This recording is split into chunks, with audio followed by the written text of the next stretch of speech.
ബിസ്മില്ലാഹിർ റഹ്മാനിർ റഹീം വംറഅതുഹു ഹമ്മാലത്തുൽ ഹതബ്. കഴിഞ്ഞ ആയത്തിൽ പറഞ്ഞു അബൂലഹബ് ഭീകരമായ ലാബ് ആടിക്കത്തുന്ന നരകത്തിൽ പിന്നെ കടക്കും. അബൂലഹബ് മാത്രമല്ല വംറഅതുഹു അവന്റെ പെണ്ണും. അബൂലഹബിന്റെ ഭാര്യക്ക് സാധാരണ അറബിയിൽ പറയുന്നത് സൗജത്തു എന്നാണ്. പക്ഷെ അവിടെയും ആ പെണ്ണിനെ അബൂലഹബിന്റെ ഭാര്യയെ അല്ലാഹു തആല നിസ്സാരപ്പെടുത്താം. ഭാര്യ എന്ന് പറഞ്ഞു പിന്നെ വംറഅതു ഓന്റെ പെണ്ണും നരകത്തിൽ കിടക്കുന്നു. അബൂലഹബിന്റെ ഭാര്യ നരകത്തിൽ കിടക്കും. അപ്പോൾ ആരാണ്? ഹമ്മാലത്തുൽ ഹതബ്. എപ്പോ നോക്കിയാലും ഭാരമുള്ള ലഗേജും ഏറ്റ് നടക്കുന്ന പെണ്ണാണ് ഖുർആൻ. ഭാരമുള്ള ലഗേജ്, അതായത് ഹമ്മാലത്ത് എന്ന് പറഞ്ഞാൽ ചുമക്കുന്നവളാണ്, അൽ-ഹതബ് എന്ന് പറഞ്ഞാൽ വിറകുന്ന. അപ്പൊ ഭാരമുള്ള വിറകിനെ ചുമക്കുന്നവർ എന്ന് പറഞ്ഞാൽ അതിന് 4 അഭിപ്രായങ്ങളാണ് മഹാന്മാരായ മുഫസ്സിരീങ്ങൾ. ഒന്ന്, ഈ അബൂലഹബിന്റെ ഭാര്യ എന്ന് പറഞ്ഞാൽ എപ്പോ നോക്കിയാലും അവളുടെ കയ്യിൽ കുറച്ച് മുള്ളുകൾ ഉണ്ടാവും. അവളുടെ കയ്യിൽ കുറച്ച് മുള്ളുമരത്തിന്റെ മുള്ളുകൾ കയ്യിൽ കൊണ്ടു നടക്കുന്നവരാണ്. എന്തിനു വേണ്ടിയിട്ട്?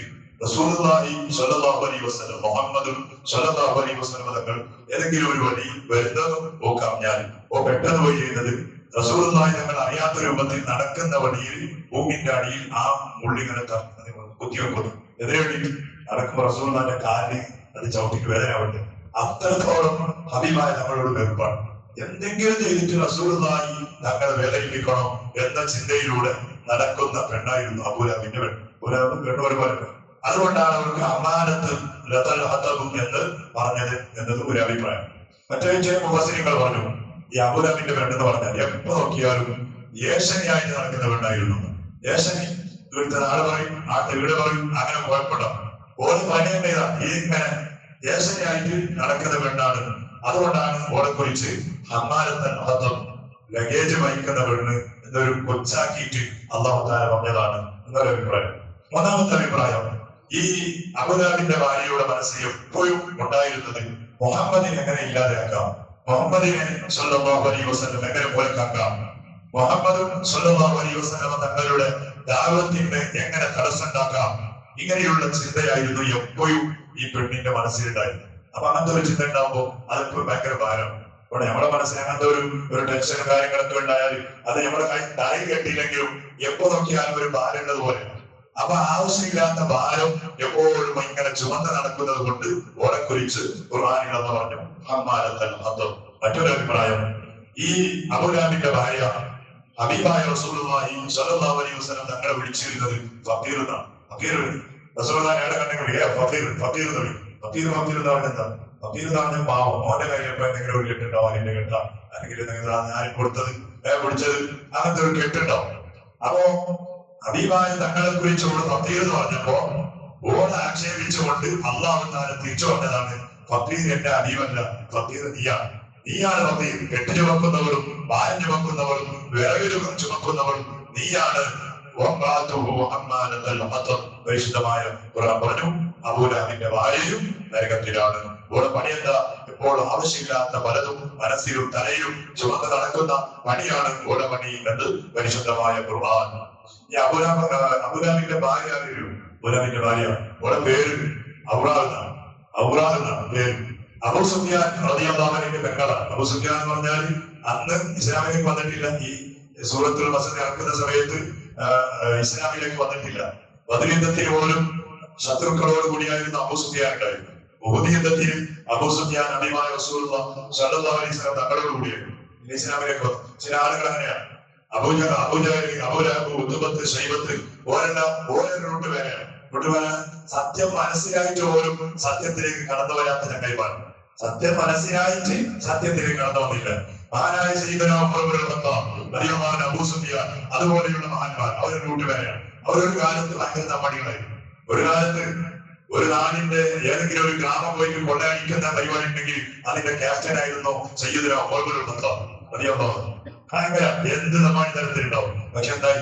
സത്യം അഭിമാനം നമ്മളിങ്ങനെ പറയാൻ തുടങ്ങിയപ്പോ അത് മനസ്സിലാക്കി. ഒരു കാലത്ത് അറിവില്ലാത്ത കാലായിരുന്നു, പിന്നെ അറിവുണ്ടായി ഇസ്ലാമിലേക്ക് വന്നു. പക്ഷെ ഓരോനല്ല റസൂലുള്ളാഹി തങ്ങൾ ഹക്കാണ് എന്ന് മനസ്സിലാക്കുന്ന ഒരുപാട് കാര്യങ്ങൾ റസൂലുള്ളാഹി തങ്ങളുടെ ചെറുപ്പകാലത്ത് റസൂലുള്ളാഹി കുട്ടിയായിരിക്കുമ്പോ കടിച്ചുകൊണ്ടിരിക്കുന്നതിന്റെ ഇടയിൽ റസൂലുള്ളാഹി തങ്ങൾ മിസ്സായി കുട്ടിയായിട്ട് കുറച്ച് കാണാതെ.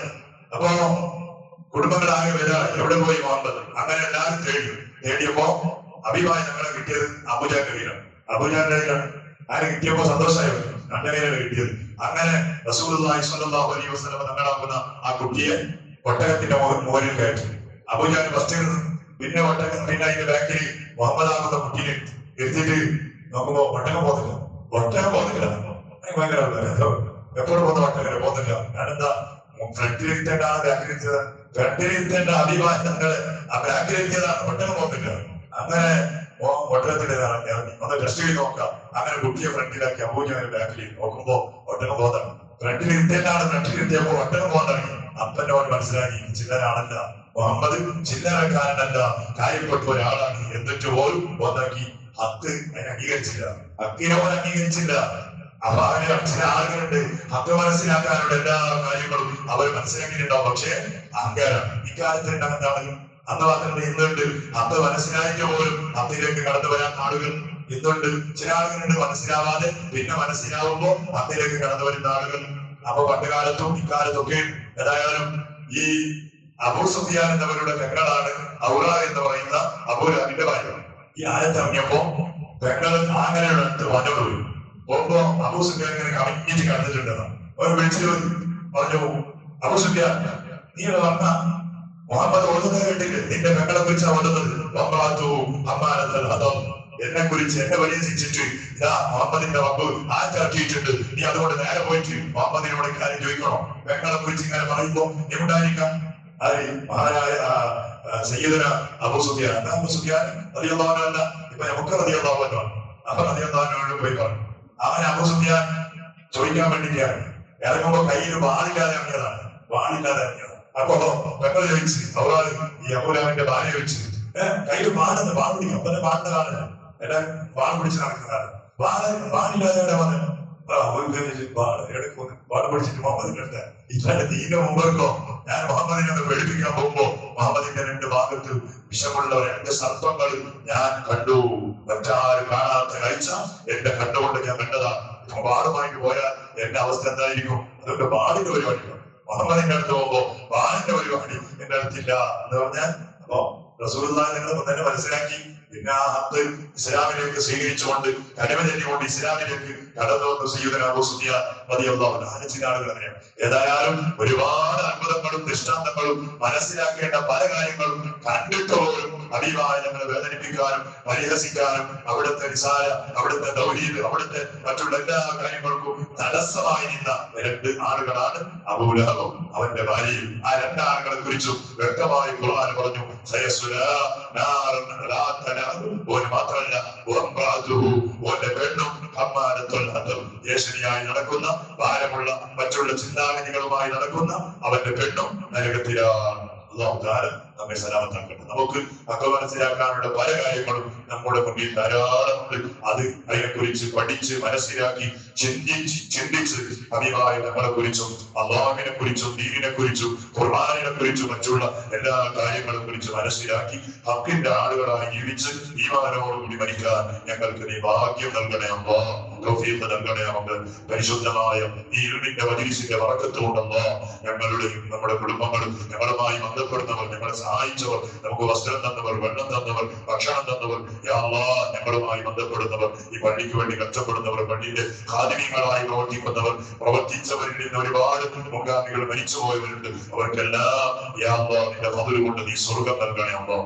സ്വർഗം നൽകണേ അല്ലാഹ്. സ്വർഗം നൽകണേ അല്ലാഹ്. നിന്റെ ദീനിന് വേണ്ടി ഞങ്ങൾ പ്രവർത്തിച്ച ഓരോ സെക്കൻഡുകളും പടച്ചോനെ ആഖിറത്തിൽ വലിയ ദറജ കിട്ടാൻ കാരണമാക്കണേ അല്ലാഹ്. കാരണമാക്കണേ അല്ലാഹ്. ഇന്ന് ലോകത്ത് യാ അല്ലാഹ് പല ആളുകളും പല രൂപത്തിൽ അനാചാരങ്ങൾ ഉണ്ടാക്കാൻ വേണ്ടിയിട്ട് പല സ്ഥാപനങ്ങളും പല കാര്യങ്ങളും ഒക്കെ ഉണ്ടാക്കി അതിനുവേണ്ടി രാത്രിയും പകലും അധ്വാനിക്കുമ്പോൾ ഞങ്ങളൊക്കെയും അതുപോലെ ഇവിടുത്തെ കമ്മിറ്റിക്കാരും ഇവിടുത്തെ നീന്റെ ഹാദിര്യങ്ങളും നിന്റെ പള്ളിയുടെ പുരോഗതിയെ കുറിച്ച് ചിന്തിക്കുകയാണ്, പള്ളിക്ക് വേണ്ടി കഷ്ടപ്പെടുകയാണ്, മദ്രസയുടെ പുരോഗതിയെ കുറിച്ച് ചിന്തിച്ച് അതിനു വേണ്ടി പ്രവർത്തിക്കുകയാണ്. നമ്മുടെ നാട്ടിലുള്ള ദീൻ എങ്ങനെ ഇവിടെ നിലനിർത്തും? നമ്മുടെ നാട്ടിൽ ദീനിന്റെ ആ ഒരു പ്രഭ എങ്ങനെ ഇവിടെ ബാക്കിയാക്കുമെന്നതിനെ കുറിച്ച് ചിന്തിച്ചു നടക്കുന്ന ഓരോരുത്തർക്കും മഹാന്മാരായ സ്വഹാബാക്കൾക്ക് കൊടുത്തതുപോലെയുള്ള പ്രതിഫലം ഞങ്ങൾക്കും നീ നൽകണേ അല്ലാഹ്. നീ നൽകണേ റബ്ബേ. നമ്മുടെ പ്രവർത്തനങ്ങൾ നീ ഖലാസുള്ള പ്രവർത്തനങ്ങളാക്കണേ അല്ലാഹ്.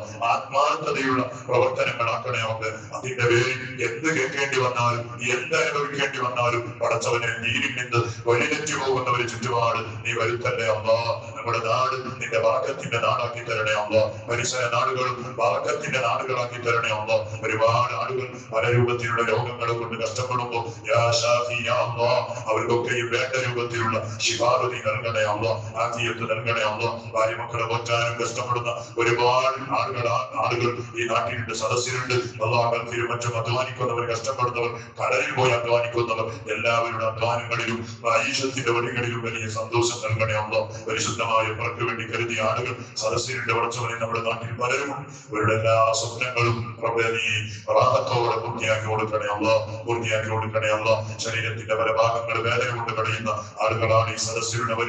പലരും മുട്ടുവേദന, നടുവേദന, ശരീരത്തിന്റെ പല ഭാഗങ്ങൾ വേദന.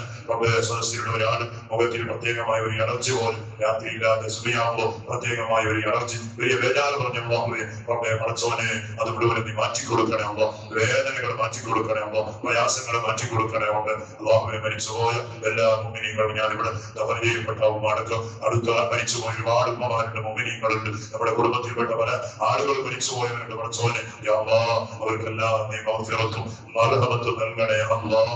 ബിഹഖി സയ്യിദിനാ മുഹമ്മദിൻ സല്ലല്ലാഹു അലൈഹി വസല്ലം. ഹസ്ബുനല്ലാഹു വനിഅമൽ വകീൽ, നിഅമൽ മൗലാ വനിഅമൻ നസീർ. ഹസ്ബുനല്ലാഹു വനിഅമൽ വകീൽ, നിഅമൽ മൗലാ വനിഅമൻ നസീർ. ഹസ്ബുനല്ലാഹു വനിഅമൽ വകീൽ, നിഅമൽ മൗലാ വനിഅമൻ നസീർ.